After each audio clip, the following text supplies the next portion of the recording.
What's up, guys, and welcome back to another episode of the Mostly Movies podcast with Nick and Christian. He's Nick, I'm Christian, coming to you live from the Airbnb at an undisclosed location. And today, the movie we're gonna be talking about, probably very briefly, is Bring Her Back, starring Sally Hawkins and Jonah Wren Phillips and Billy Barrett. Don't know who any of those people are, but interesting. Yeah, but before we get into all that, guys, as always, please head over to thescreengods.com for all of Nick's movie reviews and our full library of podcast episodes. You can find it all at thescreengods.com. And, of course, you can always find us on YouTube, TikTok, Spotify, IG, and X for more clips, reels, and other fun content. Buddy. I just saw your handle, Christian's handle. For those of you who are not like our, I should be bringing this up because people can't really see your username unless they're like watching us live, or it doesn't really show. Oh, then it's just an inside joke for us. I know, yeah, but also I think it's pretty funny. Christian has a new handle every time we do a pod, usually related to the movie at hand. Mine doesn't change. Mine is always Rad Dad. That will never change. But Christian has a shtick. So today's the movies like you talked about. We saw us Bring Her Back. A Christian's tagline. Go ahead. What is it? Leave Her Dead. Leave Her Dead. So I think I came away from this movie just thinking, yeah, leave her dead. You know? Oh man, I had a lot of work for not a lot of reward. Not a lot of payoff. And you know what? This is actually, I'm so glad that this happened and that you said that, because I actually had a thought. We're on episode 27. And I'd love to do this to Christian, just like bring up some random changes to the program, just without telling him. I feel like we should flip our sequence and talk about what stinks this week and other fun things, and then leave the movie to the end, because some people may not have even seen the movie and don't care. But I also think it's like, if you want to hear our thoughts on the movie, you got to listen to the fun stuff first. We want you to roll with us. You know, I think we can just kind of intermix it all together. Well, we're kind of doing that. Yeah. One big salad. Well, that was going to be my point is, if the movie warrants being moved to the front of the line, which some movies do, we'll do it. This one. Well, this one, so you are fairly certain you did not see the first movie, which was Talk to Me. I'm trying to get the first movie? Well, the first movie that these directors did. Oh, I didn't even know these were repeat directors. Trying to get their name. Well, yeah, they're Philippou or something like that. Yeah. I'm absolutely correct. It's Philippou. It is. You're laughing. Is that how you pronounce it? Michael and Danny. Yeah, Michael and Danny Philippou. Okay. I mean, it might be Pal, but looks like poo. Yeah, they're Aussies, mate. And I guess they were just YouTubers for a long time, and then they came out with their first movie a couple years ago, which was the Hand movie, which I'm fairly. It's called certain... It's called Talk to Me. Yeah, Talk to Me. Yeah. Anyways, that movie was great. So this is their sophomore effort, and boy, can I say I didn't hate it? There were parts. The car accident was fantastic and a nice little twist. I thought. Oh, sorry. I was waiting for you to follow up on that. Yeah, and then there was some. If you're into the gore, there was a couple good, although pointless, gory scenes, which had no impact on the movie or factored into the movie whatsoever. And also, I was confused why the demon kid wasn't trying to harm anybody at all in the house other than himself. No one, he's running around the house all willy-nilly, possessed out of his mind, and everyone's just, going about their business, which is like, he's bleeding the entire movie out of his eyeballs. And one girl can't see, so that's not her fault. But the brother should have handled it way earlier, which I thought was funny. But Sally Hawkins I thought was good, as in she annoyed the shit out of me and did not get the ending I thought she deserved, which I thought probably would have maybe moved it up a couple notches for me if she would have just got like brutally murdered at the end, because she did a great job of just being that like overly nice, like creepy, lady who obviously lost her daughter and is now trying to replace her with with her own daughter, but in a different body, which again, it's just like, and I love when I saw the trailer, I was instantly intrigued because of the cult aspect of it, which I love in any horror thriller. And there was no explanation of the cult side of it, but they did leave her a step-by-step instructional video of how to purge one's soul out of a body and into another body. So I thought that was pretty funny too. She was just watching it every night, and it just had every step. And one of the steps was eat someone's face off, and then another one of the steps was then throw up into someone else's mouth, and then voila, presto changeo. Presto change. You got your daughter back. No, the best way I could describe this movie is Miss Frizzle meets Frankenstein. What do you think of that? I don't know what Miss Frizzle is. Oh, from Magic School Bus, the teacher. Oh, okay. That's exactly who she reminded me of. Okay, that makes, I can see where you're going there. No one under the age of 40 knows what you're talking about right now, except for you. Magic School Bus, dude, that was already old when I was a kid. I don't know how you know it. I grew up watching it. What do you mean? It was already old when you got to it. By the way, were you born in 92? Okay, you were born the same year as the Philippou brothers, or at least one of the Philippou brothers. I'm just gonna keep saying Philippou because that's probably not right. But are they brothers? Well, their last names are the same. Danny. Oh, really? I thought Michael. they were different. Well, no. Anyways. No. Anyway, all right. So it blew my Magic School Bus reference, and it was great, and it makes total sense. And everybody's and even the it. Frankenstein, even though if you do say so yourself, and even the Frankenstein reference isn't even that accurate. She's not sewing anyone together or doing anything really like that. She's creating her daughter. Not really. No, she's trying to bring her back, as the movie's title is stated. She's not creating anything. First of all, okay, let's just start right. Hold on. I think it's clear Christian railroaded my plan to move this to the end of the pod. He launched into the whole thing. So now that we're in it, I'm interweaving.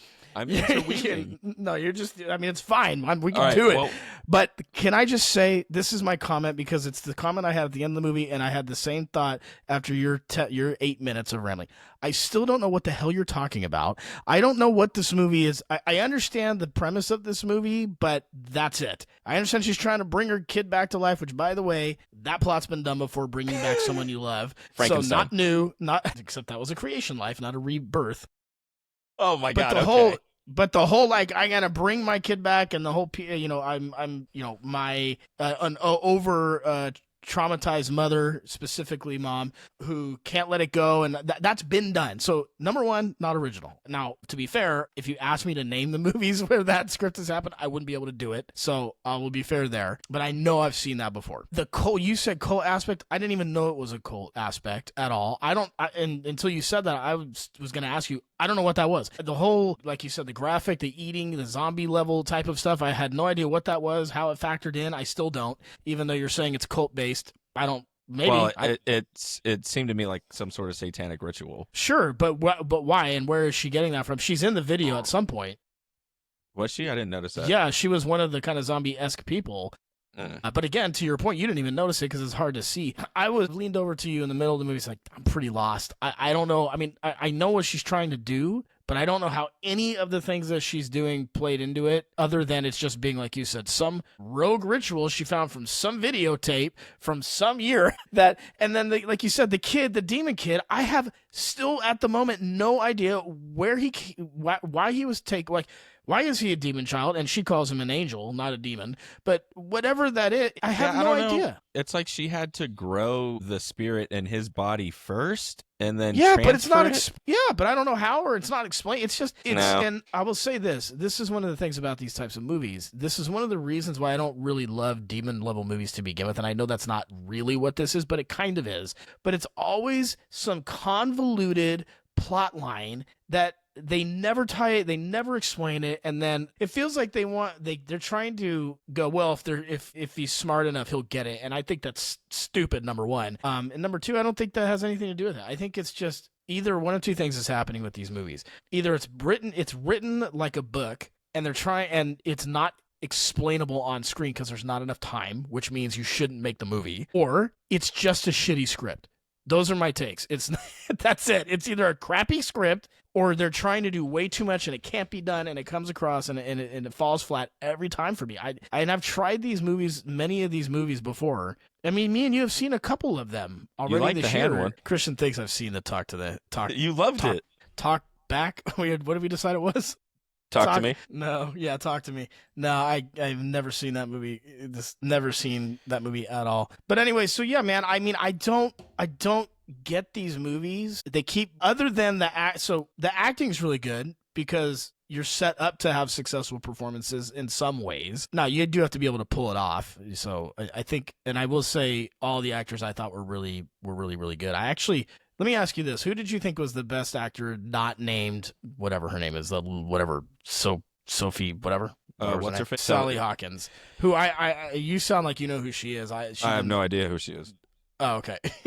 I feel like I've seen her before, but it's nothing that resonates with me. Like, oh my god, I know who Sally Hawkins is. But other than her, who she had the most screen time really of anyone, and the biggest role. So aside from her, who did you think was the best actor or actress in this movie? Blind Girl. I have a hot take. Not a hot take. Sorry, not a hot take. I have a take. Blind Girl was pretty good up until the end. Then she kind of fell off a little bit. The brother was pretty decent. I like the counselor for some reason that placed it. I like that lady for some reason. Wendy? Yeah, Wendy was great. Yeah, I kind of like Wendy. Yeah, probably Blind Girl. Okay. Partially Blind Girl. Who then partially Blind Girl. But then at the end somehow, evades capture. I mean, she was running through that house like she's been there for years. With no cane. No cane. Well, at least they pre-framed that. I mean, there were some things that they did that were okay from a screenwriting standpoint, but still, overall, not great. Right. I actually thought that the brother was really, really good. And I think that just because next to... I mean, they all had kind of equal share of screen time, I guess, other than Sally Hawkins definitely had the most. But he had to his role was like very important, I guess you would say. He had to make it more important. The blind girl inherently gets like purpose because she's blind. She's, that whole thing. And then the other woman, the Sally Hawkins, she's got so much screen time. She's the protagonist, so she clearly, is gonna be a major role. But I thought the way he was dealing with her, and I thought it was good. So I expect to see him. Maybe the best way to put it is, I was watching it and I was saying, I could see this kid doing way more movies. Like, I think he was like pretty good. Now he's got to have the opportunity, obviously, but I liked him. I thought he was good. So, well, he's Australian, so yeah, he's gonna fucking crush it. As are the directors. No, he was good. But and the thing is, too, like, again, this was like more of a marketing issue because they marketed this movie with the whole demon possession aspect of it, right? And then it wasn't that movie at all. It was kind of exactly. They tried to have a deeper theme, especially with the abusive dad and his relationship with the son, and him trying to protect his sister. That whole thing, so which was nice. It was nice, and I see what they were trying to do, but it wasn't. First off, it's not a horror movie. There's really only like 2 really gory parts, 2 or 3 maybe. And there's not even that many that many jump scares either. It's pretty limited. There's like I don't 2. think really any. Yeah, maybe. I mean, I wouldn't even call them jump scares. They're just there's a couple of startling things, but not many. Yeah, and a lot of the reviews I saw, people were saying why it was so good was because of the tension. I didn't really get. I wasn't tense. It wasn't really tense. No, actually, it was annoying. Kind of like annoyingly slow. I'm like, it was very slow for the first half of the movie, or for first 3 fucking quarters of the movie. Yeah, exactly. Yeah, it took forever. And yeah, I don't know. Sally Hawkins just running around annoying me pretty much. That's it. Yeah, that's the whole thing. So as Christian said in his latest, and like clearly, and like this lady clearly has fucking issues, and everyone is just ignoring it.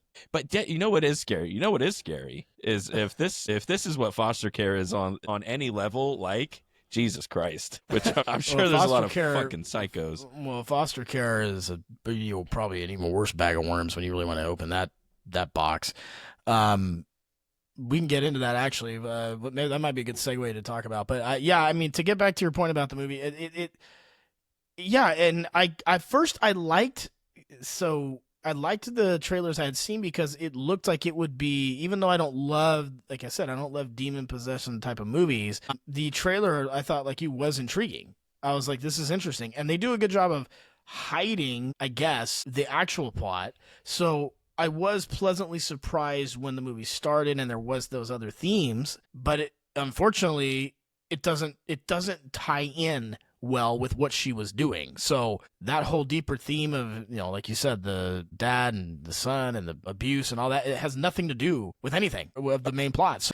Yeah, just, and by the way, if I die that way with my D&B out, and that's cover you up. That's how someone someone fucking cover me up. If that's how my kids find me, Jesus Christ, So what a bro. The most tense scene in the whole movie was when she bent down to touch her dad's face, and I thought she was gonna grab his dong. It's the craziest. I thought the same thing, dude.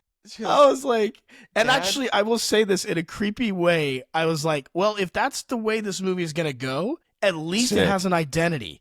Like, if it was a little sick and twisted, like if that was kind of, because they did it a couple of times when he went to say goodbye to his dad at the coffin or at the open casket, and she was like, kiss him on the lips, it's custom. And I was like, okay, is that what we're doing? Is it going to be kind of like creepy, disgusting? Like, but again, it's just it couldn't pick an identity and stick to it. It was all over the place. Custom for what? No, but I mean, the brother and Wendy getting absolutely blown to bits was fucking awesome. Which you knew something was going to happen, but it was just it was kind of surprising that they did it that way. But I think it was the execution of the scene. I think it's the execution of the scenes. Shout out to the camera work, I guess, the editing and the camera work, the whole thing, because they build up to it, and it happened very quickly. So I mean, I would never watch this movie again on purpose, but I wouldn't mind watching that scene again. Because the way that was the most tense part, is when they were running out of the house and like everything was kind of chaotic, and then bam, it came out of nowhere. Sick. Yeah.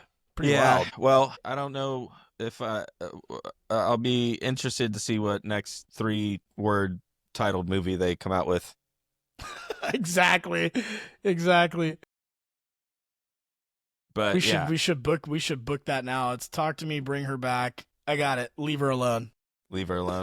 That's Leave me alone. Leave me alone. Yeah.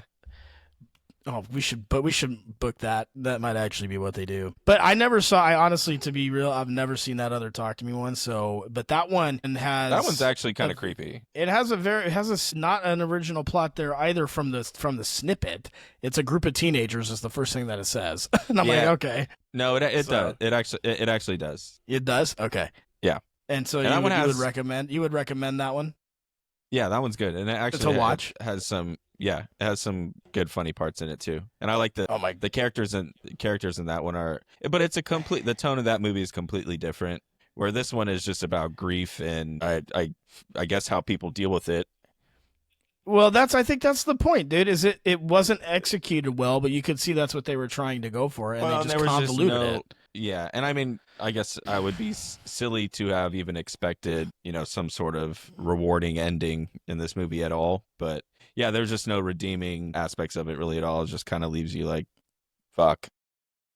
I'm watching on IMDb while you're talking. There's a preview and like a summary recap of the Talk to Me movie and the hand and everything, and it looks ridiculous on the trailer. But now you've piqued my curiosity. Yeah, but there does seem to be some similarities in terms of how they film possession, because they're doing the same blood eye thing in that movie as they did in this movie. Well, now some have speculated that this, of course, might be part of a bigger universe. Yeah, Leave Me Alone. Yeah, it's the 3-word horror movie, the movie verse. Yeah. Shake my hand.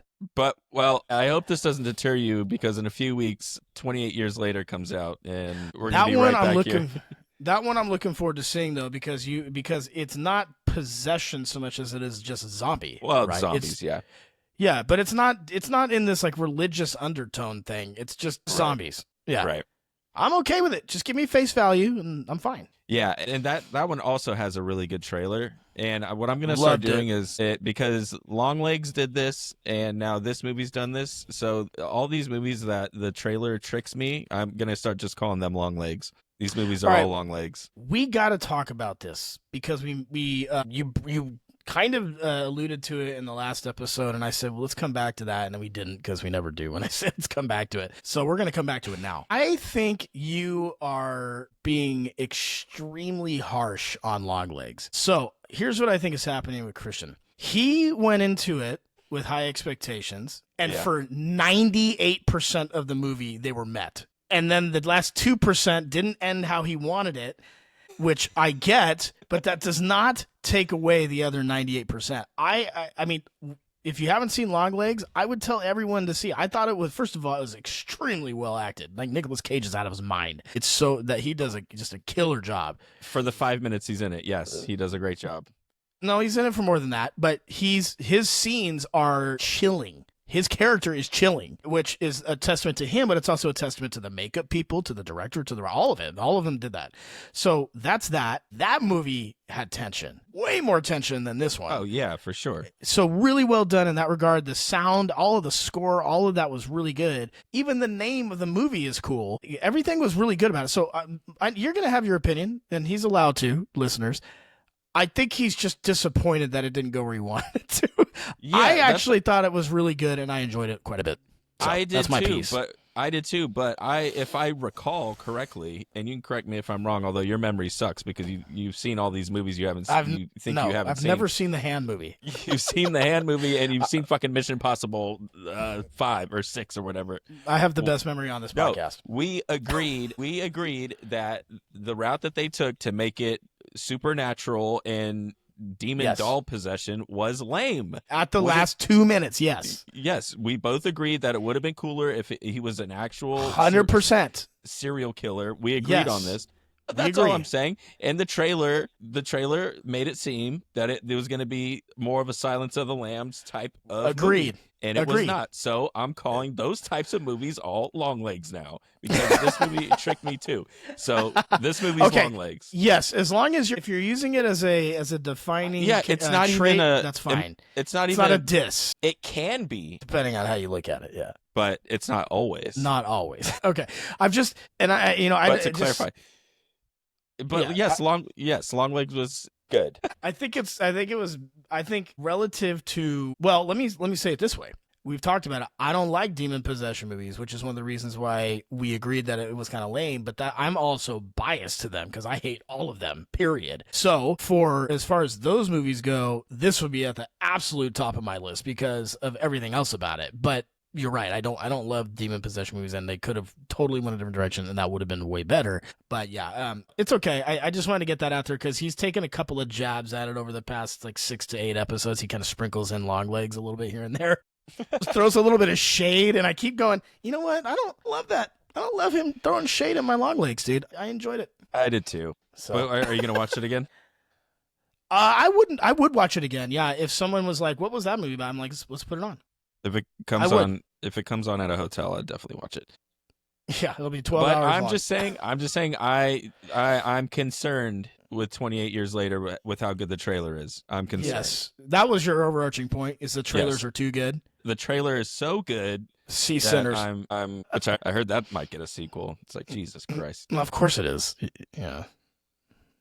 Yeah. Big surprise. No, I'm with you. 20. I need to see the other one. What did I say? 28 hours, 28 days, whatever it is. I don't think you. Well, you got to see the first one. I think the second one doesn't have anything to do with 28. Is 28 days later is what we need. I need to see. Right? Yeah. And I thought it was a Rob Zombie movie, but I guess it's not. I guess I should see him. It's Danny. I don't know if I've seen the second one. Wait, is it Danny Boyle? Yeah, Danny Boyle. Okay. I bet that guy's name has been popping up all over my fucking life lately. Well, what else is he doing? Probably because it's coming out soon. That's probably why. What else has he done? So Danny Boyle, he's British, of course. Naturally. Because why wouldn't he be? Oh well, yeah, that makes sense because it was Cillian Murphy and Murphy. Yes. Which hey, I thought it was Cillian for ever. This guy actually, dog. He's got some good movies. So, did you ever see Slumdog Millionaire? No. You should watch it. So, of all the movies that won, the whole Oscar thing, Oscar bait. That one, fan-fucking-tastic. That movie is so good, and it's long, but it's not. But it's like one of those movies where is that the one about the spelling bee? Not at all. All right, not even a little. No, it's in the name, Slumdog Millionaire. Do you really not know Oh, what who it's wants about? to be? It's Who Wants to Be a Millionaire, right? Kind of. It's about that game show in India. But the way they film that is it basically it's a lot of flashing back, but it's done really really well and not confusing. But basically it's like this guy's he's on the show and he's on his way to winning $1 million, and he's a poor kid from India. He's like an orphan, but he just happens to have all these odd answers to some of these really tough questions. And the premise of that movie is Oh, he's a trivia geek. kind of, but not really. He is, but not really, because he's from the slums of India, right? And so it just happens to be, and this is what I love about it, the way they wrote, the way that the questions came out, they just happen to be things that he experienced accidentally growing up. So the point of it is, the movie that the people are not designed to win. That's the premise. They're not. They're Right. designed to not win, and so they keep giving questions that like he shouldn't get this, especially not some slumdog kid from the slums, right? And Okay. he keeps getting them, and he's not cheating, and people think he's cheating, but he's not. And it flashes back to how he's getting these answers, and it kind of shows you. It is honestly freaking really good. Like I had zero expectations for it. I'm like, I don't, and this is years ago now. I mean, it's already been, I think, 10 years since I've seen it. I know it was already 5 years. And the acting is good, but it's not even, I mean, it's really good, but it's not really about the acting. It's just an original screenplay that when you watch it, you would think you're watching a true story, but it isn't. And it also is a lot of commentary on life in India and how poor things are and the way people like the culture and like, but it's done so freaking well. I mean, you got to see it. I mean, you just have to. It's really, really good. I'm serious. All right. See the goddamn movie. Yeah. I'll see the movie. All right. Put what in the else you comments, got? dude. If you guys don't like Slumdog Millionaire, you don't know good movies. That's what I'm gonna say right there. You don't know. So that's bold take. Dude, I have the Giants game on right now, and there's a commercial for Depends, the Classic. adult diaper, but the commercial is like a maybe 45-year-old woman going out with her friends and like partying. I'm like, I don't think that's the age group for adult diapers. I mean, Like, dude, she was getting on a party bus. It was like a bachelorette party. I'm like, what the fuck? so okay, I've seen this commercial. What is happening? I've seen this commercial many times, and Do girls do that? pee themselves? Yeah, probably. Well, no, I mean, I've seen plenty of girls pee on the street. Don't get me wrong, and in many of parking lots. But the adult diaper is fucking crazy. Well, like preparing to pee? Yeah, I don't know. Well, what's crazy is, dude, and I wouldn't consider this a "What Stinks This Week" segment, but I've been commenting in our house all the time because we watch, we're watching. There's one app that we use, Paramount, where it's got ads, so we're always watching freaking ads. And for some reason, they just think that the demographic in my house is 50-year-old women, and actually just women in general, which I guess is technically true, but it's also me. I do a lot of the app watching, and all I get is tampon, pads, and diapers. Yeah. I don't know why. It just thinks that's what I should be served up ad wise. My algorithm is all messed up when it comes to the. It's your girl watching all those soap operas. It might be. Yeah. General Hospital's permeating throughout the apps. She's skewing your algo. But also, Anyway. this is a weird, like, the Giants. It's a Giants game. Yeah, it's weird for A to even have that commercial, and B, for the age range it was portraying was just strange. If you need diapers by 40, I'm concerned for you. Anyways, Yeah. I don't have which is why I didn't push this the movie segment back, because I really don't have a what stinks this week, and I searched far and wide for one, but I really don't have any. Although I thought it was interesting, the Knicks fired their head coach. We were kind of discussing head coaches getting fired. Another one bites the dust. Took the Knicks as far as they've been in 25 years and fired, and they still owe him $30 million, which he'll get every penny of. So just crazy. It's crazy shit, man. Can you explain it? What is your take on why that's happening in the NBA? Because it blows my mind. Because it's not one organization. Like if it was, you can like in football, you can just go, yeah, it's the Browns. That's what the Browns do, kind of thing. But it's not just one team in the NBA doing this. I mean, the Nuggets do it. The Nuggets did it. after winning a Kings do freaking it. championship. Well, the Kings, The Kings are the ball of Browns. wax. Yeah, they the are Kings the are the Browns of the Browns. NBA. Yeah, they're the exception there. They're terrible. But between the Knicks, you got the Nuggets. There was a couple other teams too. Well, and I mean, and if you're on the Lakers, you got until LeBron has a moment of clarity, and then you're fired. But it's just. They just keep chopping these coaches' heads off, dude. It's crazy. Dude, I literally think these GMs and these owners get on Twitter and they see the 100 fans who are on Twitter saying fire the coach, and they're just like, they panic. There's just so much pressure, I guess, on especially big market teams to win. And it's like the second the message gets even a little bit stale, they just make these rash decisions. I don't get it. I mean, I guess, Thibodeau's a tough coach for sure. He runs his players into the ground for people say he overplayed. Most of his starters play 45 minutes a night, if not most of the time they play almost the entire game. Like, he only has a 7 or 8 man rotation at most. So I don't know. So pretty much the way maybe all teams were back in the early 2000s and 90s. Yeah, I don't know. Maybe he's a product of, the old coaches, your Doc Rivers and Thibodeau and those kind of guys who are just maybe getting aged out. Steve Kerr, Greg Popovich, who's obviously, gone due to his health. But yeah, I don't know. I just think maybe those guys are kind of getting aged out a little bit. Like Steve Kerr won't be there in 3 or 4 years. I guarantee it. He'll be gone too. Because the same thing's going to happen. Steph Curry's going to retire.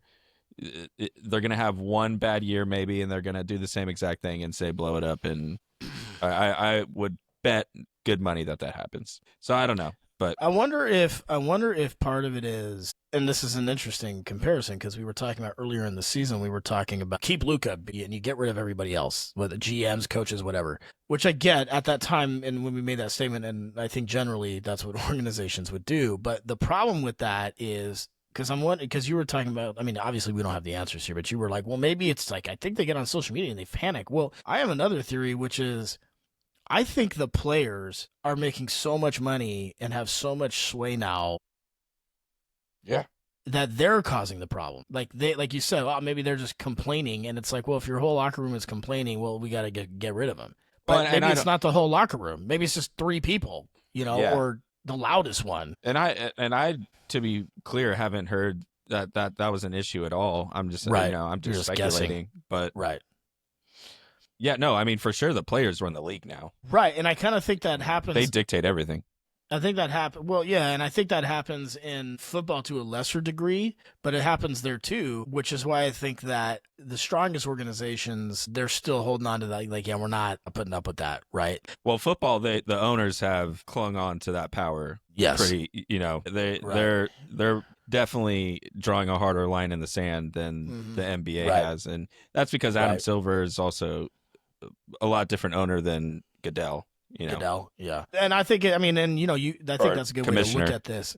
Commissioner. I think that's a good way to look at it because you're right. Like when you want to look at the bottom, when you look at the results on the bottom, you got to go to the top and go, well, it starts at the top, and the commissioners are very, very different. But look at the Kings. The Kings they just fucking. I mean, we had Tyrese Halliburton, De'Aaron Fox. We didn't have Sabonis yet at that point, but Tyrese Halliburton, we trade him away. He was playing great, developing great. We get rid of him for Sabonis, right? We kind of panicked a little bit. We get Sabonis, which at first, seemed like a pretty fair trade. And then a year later, all of a sudden we trade De'Aaron Fox. He's gone. Tyrese Halliburton is now in the NBA Finals. De'Aaron Fox is going to be in the NBA Finals. I mean, it's almost certain within the next at least 5 years. I mean, if the Spurs don't at least get to the NBA Finals, it's a complete fucking failure, which I would be happy to see. But but my point is, like, all the talent we've had, and we just were, and then even last year, trading for, Zach LaVine for De'Aaron Fox. I mean, dude, we got absolutely fucking hosed. We have nothing to show for any of it,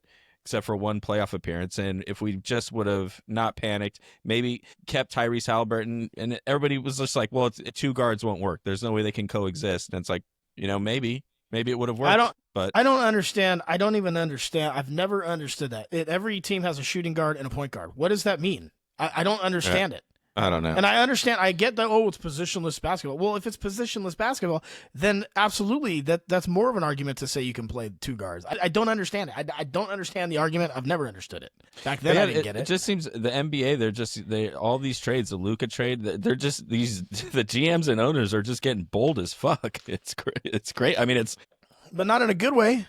Well, I mean, it's entertaining for some when it's not your team. When it's your team doing stupid, dumb shit, then it, obviously it's excruciating. But and I think what I love to see, and it's fresh on my mind because the NFL, we're getting closer. We're starting to gear up. Training camp is going to be in a few weeks.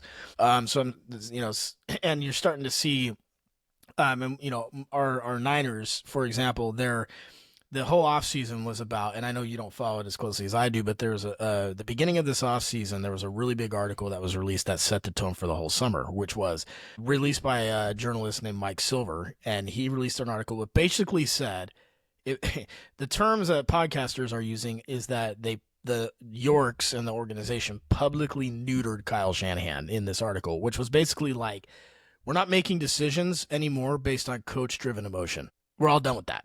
This whole Deebo Samuel gets whatever he wants. Brandon Ayuk, at the last hour gets whatever he wants. Nick Bosa, he gets as much money as humanly possible because, we're just afraid to say no or we're getting pushed around by pressure or whatever it is. And, some of those work out okay and some of them don't. But overall, almost in every situation where the Yorks were giving away top dollar, in almost all three of those situations were all failures. Nick Bosa, you could argue he's worth it, but he makes significantly more than the next highest, and he's not as good as those players, like Myles Garrett, etc. They went top of the market, which is not a surprise to people who know like the Bosas, because the Bosas always do this. Joey Bosa held out his rookie season to get more money. That's just what they do. But the point is, the reason do it now. But the difference is not every organization puts up with it. Some of them just go. And Howie Roseman for the Eagles, he's a perfect example of this. He was like, "Bye, Hassan Reddick. We're not doing that. Bye. It doesn't matter that you're as good as you are." So I only bring this up because that's what's happening with the Niners right now. Is they're saying, they're doing everything they can to tell everyone that will listen that the Brandon Ayuk contract was an absolute disaster, and we will never do that again. They have every article you read that came out was basically the organization going, "We're not doing that." And basically, only the players who negotiate in good faith and come to the table without going on social media and doing all that shit. And for better or worse, I'm not saying, and if, some of you guys are like very pro player, and that's totally fine, and do whatever, you get yours, that whole thing. That isn't my point with this. You can have your opinion. My point is the NFL, I think the really good organizations go, yeah, you can do that, but we're not paying you. Bye. You go do that shit somewhere else. Take it somewhere else, and they will, and the Browns will sign him, or someone else will sign him. But... Yep, and I'm gonna do that thing where I'm gonna naively believe that the Kings are gonna be that way now, but we'll see. I don't know what to make of the Sacramento Kings. I don't know. Either. I don't know what to make of them because the owner seems to care a lot, but he's just making all the wrong moves, or his GMs are making all the wrong moves. Well, he's just too fucking involved. It's too hands-on. It's always the case. But anyways, that was our sports talk segment, guys. I hope you enjoyed it. What did you have? Did you have a what stinks? Yeah, I got one. Yeah, I have several things. And one of them's one's really depressing, so maybe we'll save that one. The other one is less That's depressing. the theme of this episode. Right? Bring her back, leave her alone. I don't know. Talk to me. So, what stinks this week? The realization that when you get over 40, your body just does not heal when you get injured. Ever? So we didn't talk about, well, at this point it feels like that. So we didn't talk about this last week because we just ran out of time. But last weekend or 2 weekends ago, went ice skating with my daughter, and I biffed it extremely hard. And for the sake of time, I'll just say I got over my skis, or in this case, over my skates, and I got a little cocky and started going a little fast, and I caught my toe on the ice and Supermaned it into the air and landed basically on my rib and my right leg, and hit flat like this in both cases. And ice is like, if you've never fallen on ice, it's like hitting cement. It's extremely hard. And I'll tell you this, it gave me a lot of respect. I have no idea, bro. For Blades of Glory? Something. Let me explain something to the listeners here. If you have not been giving figure skating your respect, start.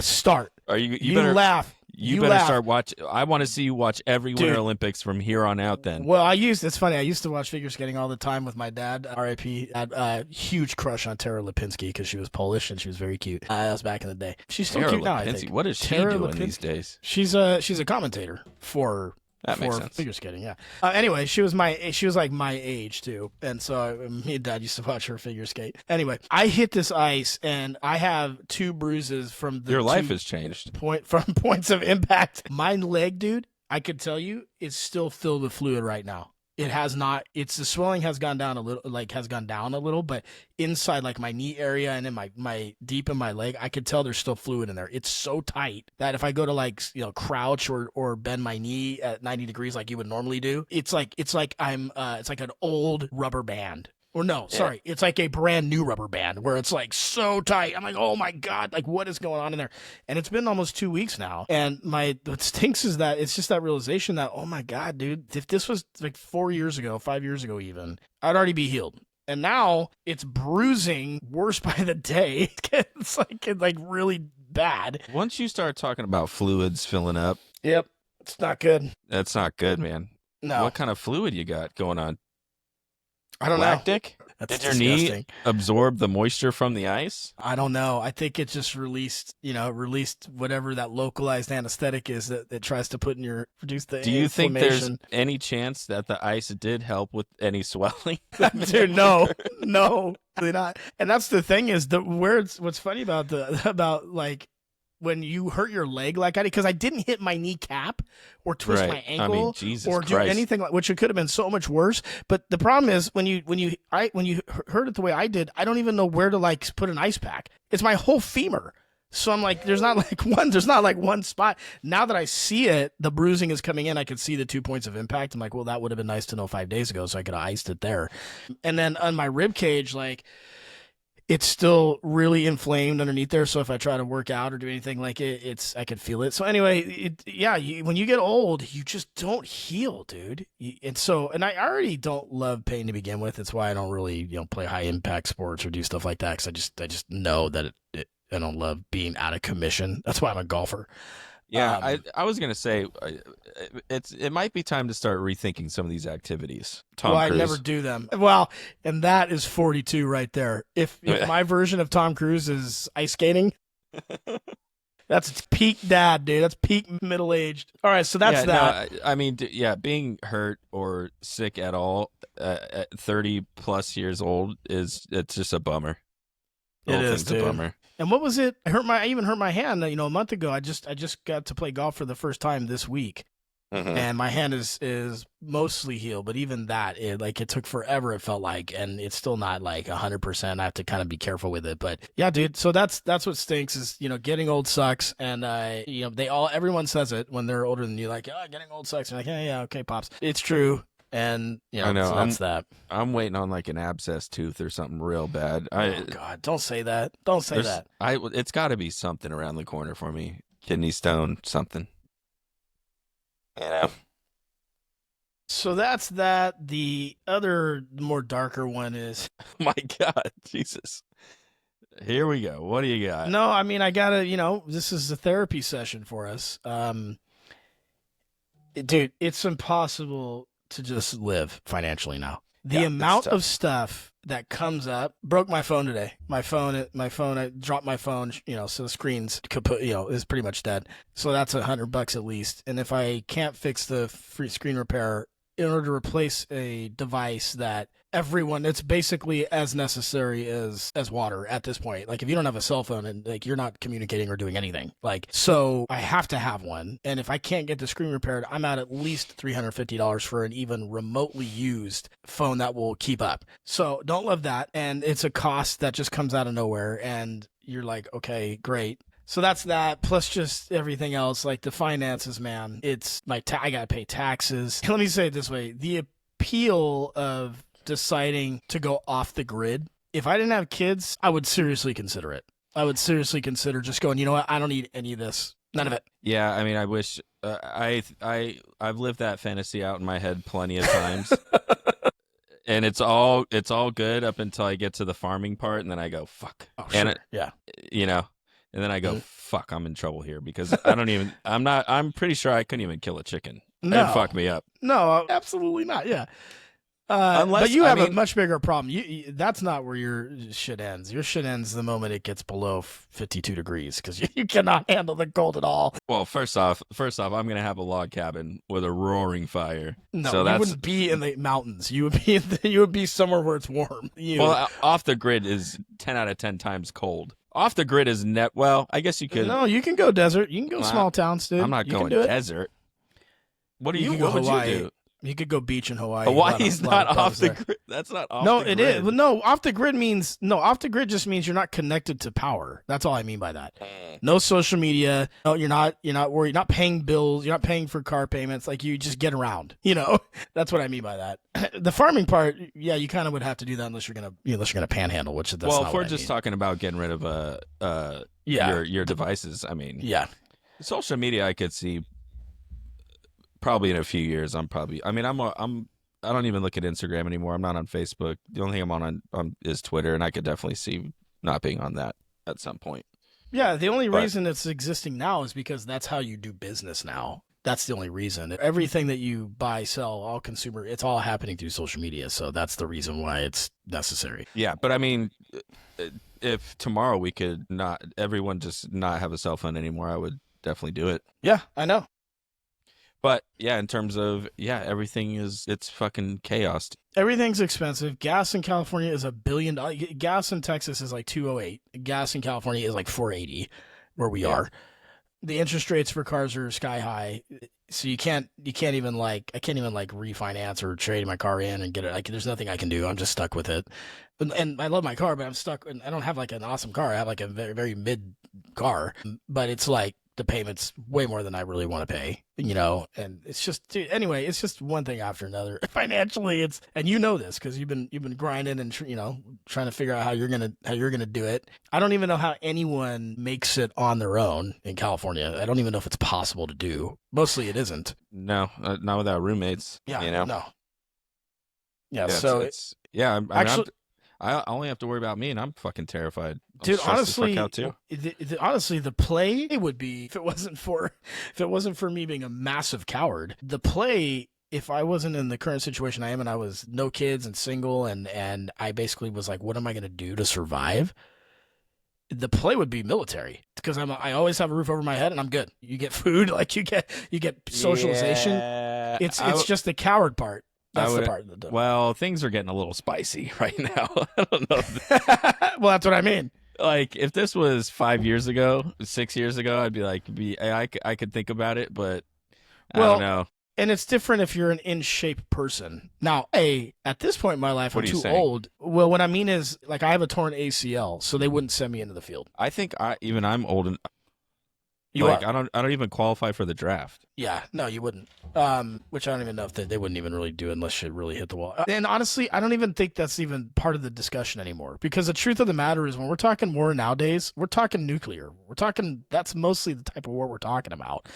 No one's sending beach Normandy level things. It's all video games and drones. Well, so yeah, I mean, drone. So this is we're getting way off topic now, but I will say this: I got this thing in this newsletter, and it was from a school called Hillsdale College, and I think it's in the Bay. My dad signed me up for this newsletter years ago before he passed, and I still get it. He signed me up for it, and it has some pretty cool. I mean, it's not like fun read, it's like you got to be really bored to read it. But this one came through the other day, and it basically talked about how the U.S. government mismanages its defense spending is basically what it was all about. And not to bore everyone with this, but the thing that was fascinating, because you just talked about drones, was that in Ukraine, I guess, either Ukraine or I think it was Hamas, one of these countries were taking out tanks with drones. And the tanks are like whatever they are, $400,000 or more, or $1 million a tank, or whatever the hell they are.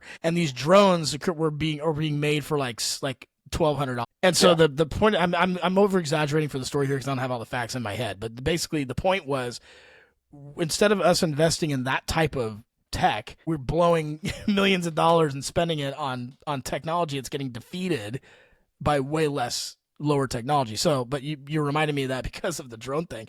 But that's real. They're literally sending drones to do that. Oh so, yeah, I see videos all the time of drones dropping bombs on people. It's real great. But yeah, that's all it's going to be is just everyone's going to be fighting from behind a computer screen. Yeah, but my point is, back to the off the grid thing, in terms of choices of being homeless or not being or slumming it in like some like poverty stricken area. I mean, I would just go in the military, just travel. You get stipends. You got to get through boot camp, obviously, if you're gonna, I think everyone has to do that.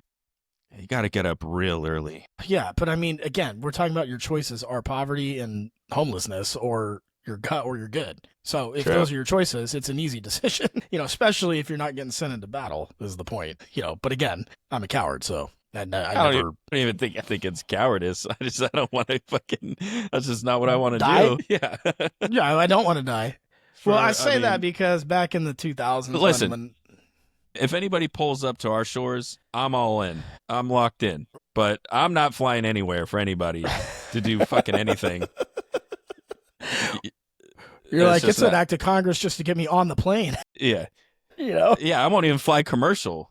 Oh, yeah, that's what I'm saying. I'm like, do they have a railroad to Iran? John Madden? Do I have the John Madden bus?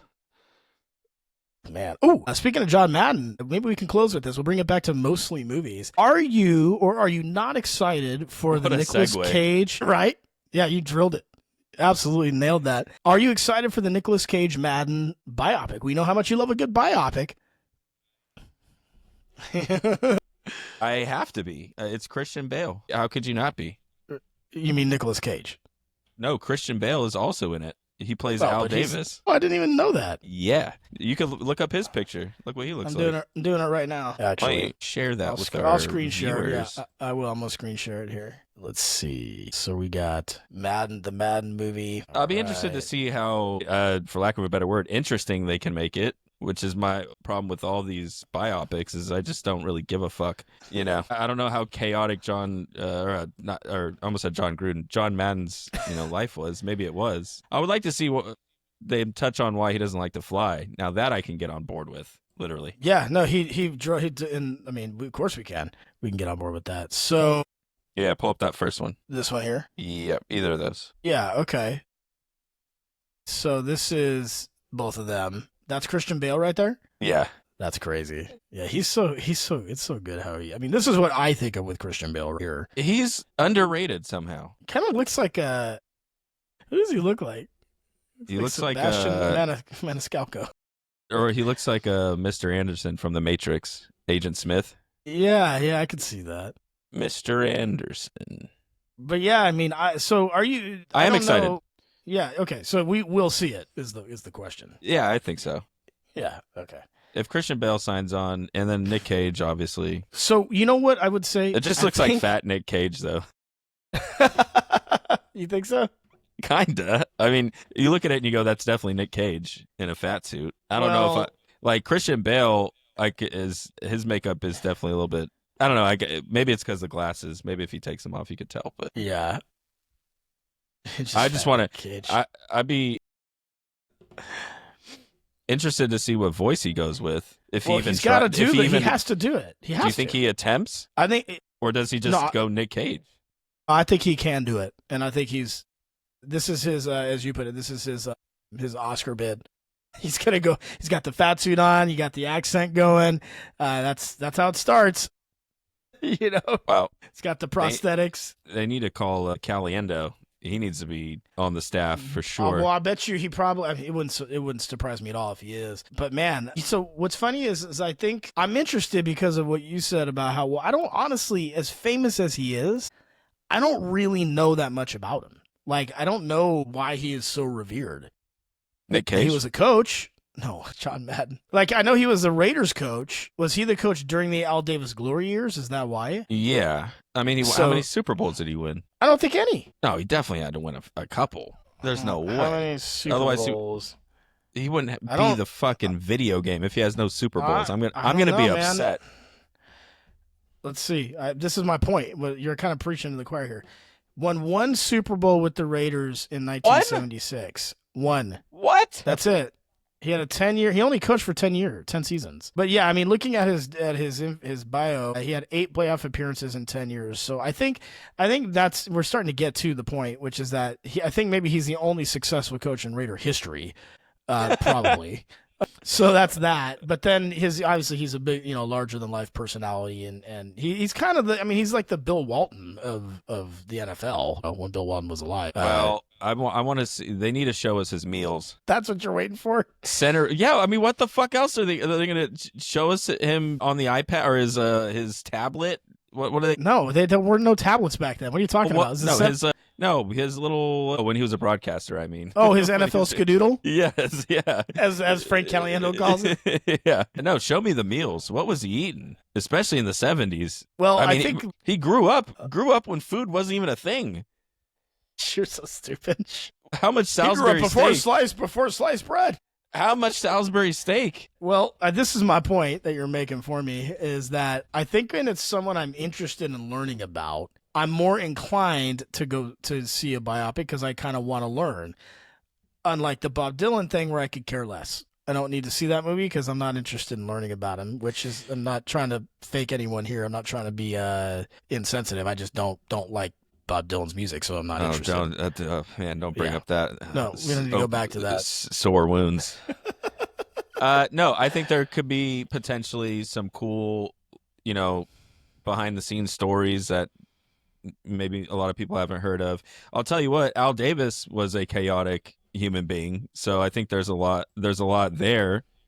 I don't know how much of it's going to be centered. And also we haven't seen a trailer yet. There isn't a trailer, so I don't know how much it's going to be centered on just John Madden or if it's centered on Al Davis and John Madden's relationship. You just don't know yet.